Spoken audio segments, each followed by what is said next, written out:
It's called trigeminal neuralgia. I got diagnosed about 10 years ago when I was 24. It just came out of nowhere. I was super fit, nothing wrong with me, and one day out of nowhere I just had this debilitating pain. I literally just couldn't talk. Around 150,000 people are diagnosed with the painful nerve condition every year. Constant pain. The best way to describe it is sometimes I feel like I've got a truck on top of my face, just crushing my face. Other times it feels like I've got, how do I describe it, fishing wire wrapped around each tooth, just pulling my teeth out. For most people, surgery can fix the problem, which is usually caused by an artery putting pressure on the trigeminal nerve. But for Tony Lee, 2 surgical attempts, including one by Charlie Teo, have failed to numb the pain. They tried to unravel the artery, but by doing so, they had to damage the nerve, which has subsequently just caused me pain, which I'll have for the rest of my life. It means heavy painkillers and drugs used to treat epilepsy, and even hundreds of hospitalisations to deal with the intense pain. It's already cost Tony her career, and she thought most likely her chance at being a mother. What did the doctors say when you said, I want to have a baby? You're nuts. But she was determined, and it was hard to watch for her husband, Kieran. That is tough, definitely. You know, I'm very hands-on and I do like to be able to solve things. Like you said, guys do solve problems, and not being able to solve this one is very hard. But Tony did it. Fortunately, falling pregnant first try, she went medication-free for 10 months.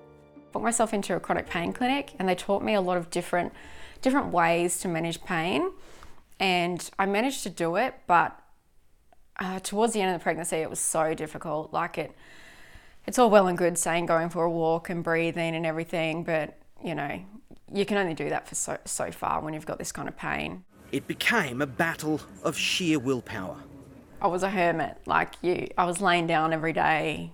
You know, I couldn't go out. Unfortunately, a lot of the medications that we use can affect the growth of a baby, certainly in a theoretical sense, and probably for some of them in a real sense, particularly during the first few months of a pregnancy. The AMA's Dr. Andrew Miller says it would have been like climbing an emotional and personal Mount Everest. We're talking about the sort of pain that can make people very depressed. It can stop them from functioning in life. And for some people, it really makes them want to give up. This is a really nasty pain. So for some people, it's getting up to 9 and 10 out of 10. But finally, the reward. A healthy baby boy named Theo. Was it worth it? Oh, without a doubt. Yes. 100%, because I always wanted to be a mum. But even now, 2 years on, it hasn't all been sunshine and rainbows, with the pregnancy making Tony's condition worse. But being off the medication for that long progressed the illness. So when I first came off the medication, I was on, 200 milligrams of my anti-epileptic drugs.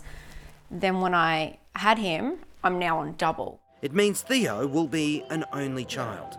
I'm content, to be honest. I know Tony feels sometimes a bit concerned or worried that she's not giving Theo a sibling, but for me, I'm just so happy. And it will get worse for Tony, regardless.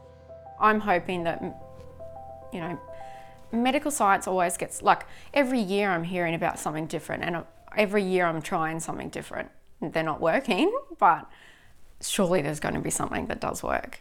But the biggest surprise for Tony and Kieran is the reaction their struggle has caused, inspiring and giving hope to so many couples across the country going through their own battles for a family.